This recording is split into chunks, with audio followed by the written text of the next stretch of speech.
Hello students, देखिए आज हम पढ़ेंगे कंपोनेंट ऑफ एग्रीगेट डिमांड के बारे में। मैंने आपको बताया था कि कंपोनेंट ऑफ एग्रीगेट डिमांड को हम बाद में पढ़ेंगे। मैं पहले आपको कंजम्पशन फंक्शन, सेविंग फंक्शन क्या होता है ये मैं बता चुका हूं, और अब हम कंपोनेंट के बारे में पढ़ने जा रहे हैं। अगर आपने वीडियो नहीं देखी है तो डिस्क्रिप्शन में जाकर बाकी वीडियोस को आप देख सकते हैं इसकी, फिर इसके बाद हम ये पढ़ेंगे। तो स्टार्ट करते हैं अपने टॉपिक को बिना किसी टाइम वेस्ट। फर्स्ट है हमारा कंपोनेंट ऑफ एग्रीगेट डिमांड। तो कंपोनेंट ऑफ एग्रीगेट डिमांड को हम दो तरीके से पढ़ेंगे, एक first closed economy and open economy. पहले मैं आपको क्लोज्ड इकोनॉमी बता रहा हूं कि क्लोज्ड इकोनॉमी में हमारी एग्रीगेट डिमांड कैसे, एग्रीगेट डिमांड के क्या कंपोनेंट हैं। तो स्टार्ट करते हैं। देखिए फर्स्ट ऑफ ऑल मैं आपको टोटल बता रहा हूं फर्स्ट ऑफ ऑल कि एग्रीगेट डिमांड के हमारे चार कंपोनेंट हैं। First consumption expenditure, investment expenditure, government expenditure और net export. According to Keynes हम पढ़ रहे हैं यहाँ पर चार component. C is equal to यहाँ पर कंजम्पशन एक्सपेंडिचर है, यहाँ पर जो कंजम्पशन एक्सपेंडिचर है वो प्राइवेट कंजम्पशन एक्सपेंडिचर है स्टूडेंट। I का मतलब प्राइवेट इन्वेस्टमेंट है और G का मतलब गवर्नमेंट एक्सपेंडिचर है, और X का मतलब एक्सपोर्ट होता है और M का मतलब इंपोर्ट्स होता है, और X माइनस M को हम नेट एक्सपोर्ट भी कहते हैं, इसे NX भी कह सकते हैं। ठीक है स्टूडेंट, तो ये नेट एक्सपोर्ट भी होता है। तो component of aggregate demand in closed economy, हम क्लोज्ड इकोनॉमी में पहले एग्रीगेट डिमांड के कंपोनेंट पढ़ेंगे। क्लोज्ड इकोनॉमी में फर्स्ट हम पढ़ रहे हैं टू सेक्टर इकोनॉमी में। एग्रीगेट डिमांड जो है C प्लस I का सम होता है।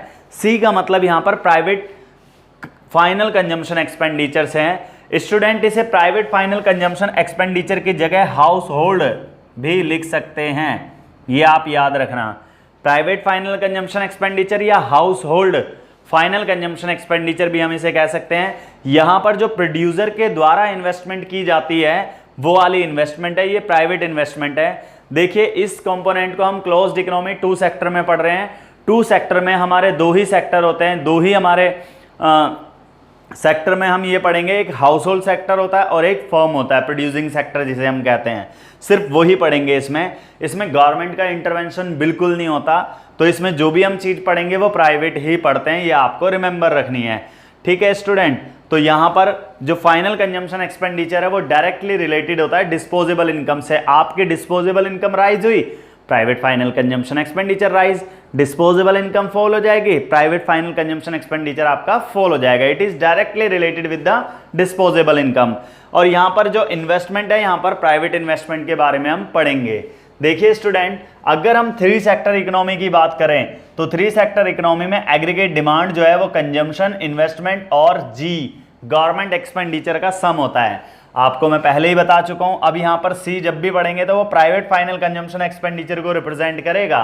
यहां पर हम house hold final consumption expenditure के बारे में पढ़ेंगे। I का मतलब यहां पर इन्वेस्टमेंट है, प्रोड्यूसर की इन्वेस्टमेंट है, ये प्रोड्यूसर इन्वेस्टमेंट भी लिख सकते हैं यहां पर। G का मतलब यहां पर गवर्नमेंट एक्सपेंडिचर है। देखिए स्टूडेंट, गवर्नमेंट एक्सपेंडिचर जो है वो दो तरीके के हो सकते हैं, एक तो फाइनल कंजम्पशन एक्सपेंडिचर भी इसी में ही आएंगे और इन्वेस्टमेंट एक्सपेंडिचर भी इसी में आएंगे। ठीक है स्टूडेंट, तो अब मैं ये कह सकता हूं एग्रीगेट डिमांड होता क्या है। फर्स्ट ऑफ ऑल देखिए, एग्रीगेट डिमांड एक इकोनॉमी में एग्रीगेट डिमांड जो होता है, जितनी भी हमारी टोटल डिमांड है गुड्स एंड सर्विसेज की सभी, तो एक अकाउंटिंग ईयर में तो उसे हम क्या कहेंगे, टोटल डिमांड कहेंगे, एग्रीगेट डिमांड कहेंगे। ठीक है student, first definition. Second definition, according to two sector economy, हमारी डेफिनेशन थोड़ी सी चेंज हो जाएगी। यहां पर टू सेक्टर इकोनॉमी में बहुत सिंपल डेफिनेशन हो जाएगी। हम जानते हैं aggregate demand two sector economy में C प्लस I का सम होता है, तो हमने ऐसे लिख दिया, aggregate demand is the sum of private final consumption expenditure and private investment in two sector economy.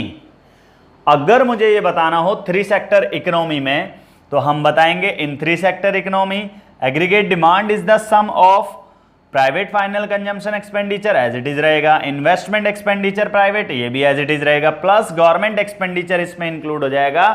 और मैं आपको पहले ही बता चुका हूं गवर्नमेंट एक्सपेंडिचर क्या होता है, इसमें दो तरीके का होता है, कंजम्पशन एक्सपेंडिचर और इन्वेस्टमेंट एक्सपेंडिचर होता है।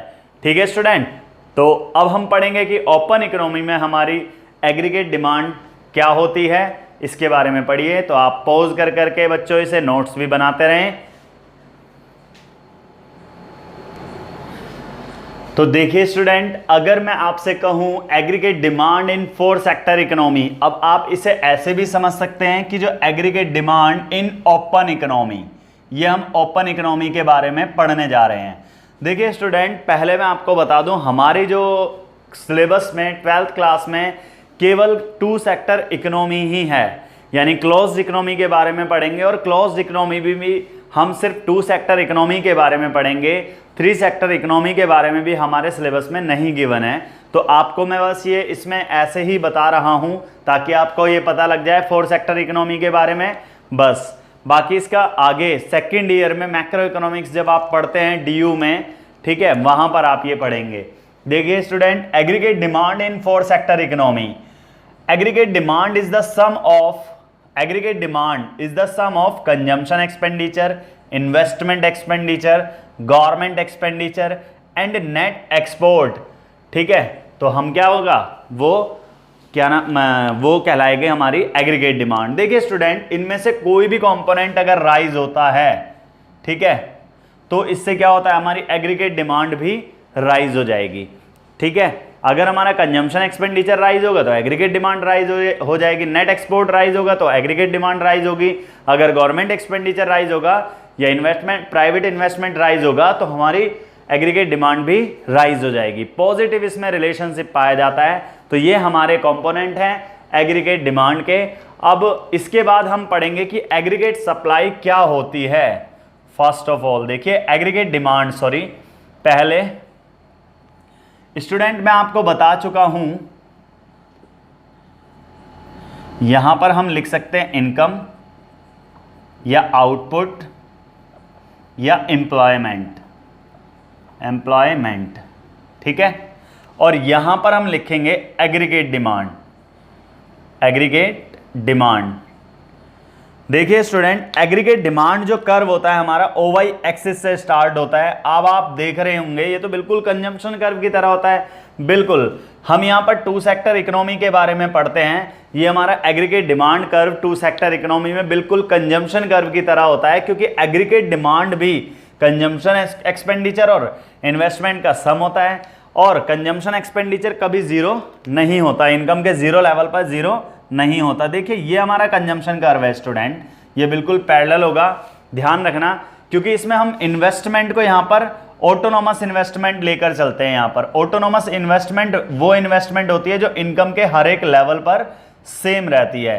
तो इसलिए इन दोनों में जो गैप होगा बिल्कुल इक्वल होगा, यानी consumption curve aggregate demand curve के इक्विवेलेंट होगा। तो इसे हम, ये अभी मैंने रफली आपको डायग्रामेटिकली बताया है, और इसे प्रॉपर एक शेड्यूल के अकॉर्डिंग पढ़ेंगे कि एग्रीगेट डिमांड और एग्रीगेट सप्लाई। तो सबसे पहले अभी मैं एग्रीगेट डिमांड के बारे में बताने जा रहा हूं।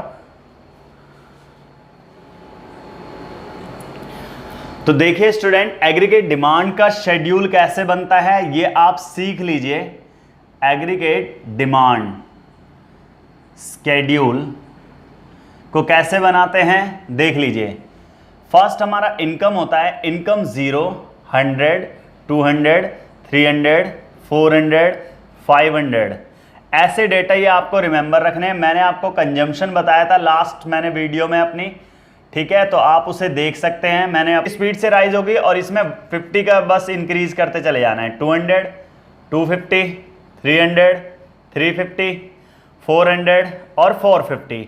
मैंने इन्वेस्टमेंट एक्सपेंडिचर को मान लिया, इन्वेस्टमेंट एक्सपेंडिचर को मैंने लिया 50, 50, सब में 50, 100 भी ले सकते थे, लेकिन थोड़ा सा आगे मेरा इक्विलिब्रियम पॉइंट आएगा, मैंने इसलिए उसे 50 एज्यूम कर लिया। और एग्रीगेट डिमांड को कैलकुलेट कर लिया, वो क्या होता है, C + I होता है। इन दोनों को ऐड कर दीजिए, कितना हुआ 200, इन दोनों को ऐड करा कितना हुआ 250, इन दोनों को ऐड करा कितना हुआ 300, फिर इन्हें ऐड करा मैंने कितना हुआ 350, और इन्हें ऐड करा कितना हुआ 400। देखिए यहां पर इक्विलिब्रियम आ गया हमारा।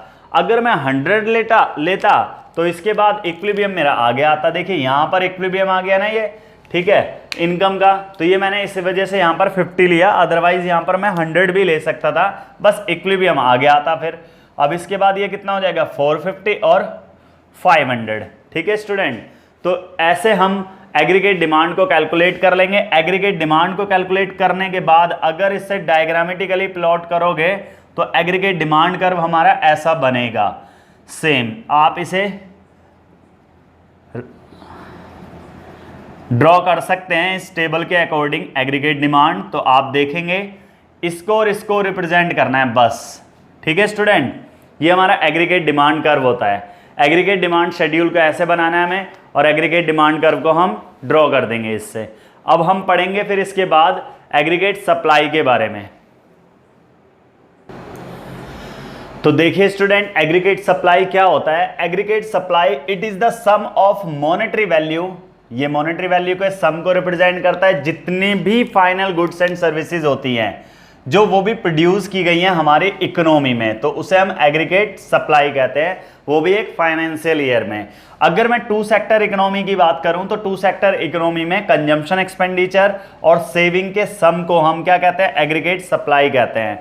देखिए स्टूडेंट्स, एग्रीगेट सप्लाई जो है इनकम के इक्वल होती है, क्योंकि मैंने आपको लिखवा रखा है कि कंजम्पशन और सेविंग का सम जो होता है वो इनकम होता है।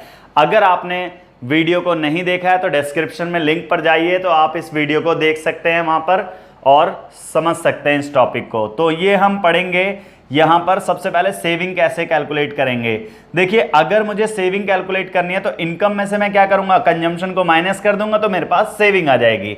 देखिए, जैसे यहां से हम सेविंग कैलकुलेट कर सकते हैं, तो यहां से सेविंग कैलकुलेट करेंगे कितना होगा 150, और ये कैलकुलेट करेंगे तो कितना होगा 100 माइनस का, और फिर माइनस का 50, और फिर माइनस 0, और फिर 50 और 100 और 150।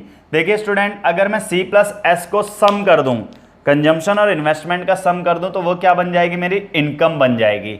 और इनकम क्या हो जाएगी, वही सेम 0, 100, 200, 300, 400, 500 एंड 600। आप देखेंगे इसका जो कर्व होगा बिल्कुल 45 डिग्री का एंगल क्रिएट करेगा। एएस कर्व को इनकम कर्व भी कहते हैं। It always create 45 degree angle in an economy. क्यों करेगा, रीजन मैं आपको बता देता हूं स्टूडेंट। ये हमारा इनकम है और ये एग्रीगेट सप्लाई है। भाई अगर 0 है तो यहां पर भी 0 इनकम ये होगी। अब 100 पे कितना है 100, अगर मैंने यहाँ 100 लिया तो यहाँ पर 100 होगा, तो यहाँ पर ये 1 पॉइंट लगा देंगे। फिर ऐसे ही, यानी इसने बाइसेक्ट कर देना है, क्योंकि दोनों पॉइंट्स क्या हैं, सेम्स हैं, और इसलिए अगर दोनों पॉइंट सेम होते हैं तो ये बाइसेक्ट कर देगा और इसमें क्या हो जाएगा, ये 45 डिग्री का एंगल क्रिएट कर लेगा। नहीं तो आप डिफरेंस लेकर आप ऐसे बना भी सकते हैं, तो कोई दिक्कत नहीं है। तो आप देखेंगे जैसा मैं इसमें बता रहा हूं बिल्कुल एज इट इज हो रहा है। ठीक है स्टूडेंट, तो आप इसे ड्रॉ करके देख सकते हैं, तो आपको इजीली समझ में आ जाएगा। दोनों को इक्वल गैप लेकर चलना है स्टूडेंट। तो ये आप देखेंगे 45 डिग्री का एंगल क्रिएट करेगा। तो ये हमारा एग्रीगेट सप्लाई है। देखिए स्टूडेंट, इसका हम बेसिक जो टॉपिक हैं इसके ये हो चुके हैं। अब हम इसे ग्राफिकली समझेंगे कि ग्राफिकली कैसे कैसे इसमें क्वेश्चन आते हैं 12th क्लास में, जिससे कि हम 6 नंबर का एक क्वेश्चन 6 मार्क्स का क्वेश्चन इजीली अटेम्प्ट कर लें। तो नेक्स्ट वीडियो को ध्यान से आप देखते रहिए। अगर आपको ये वीडियो अच्छी लगी है तो अपने फ्रेंड्स के साथ शेयर कीजिए। अगर आपको वीडियो अच्छी लगी है तो इसे लाइक भी कीजिए। Thank you.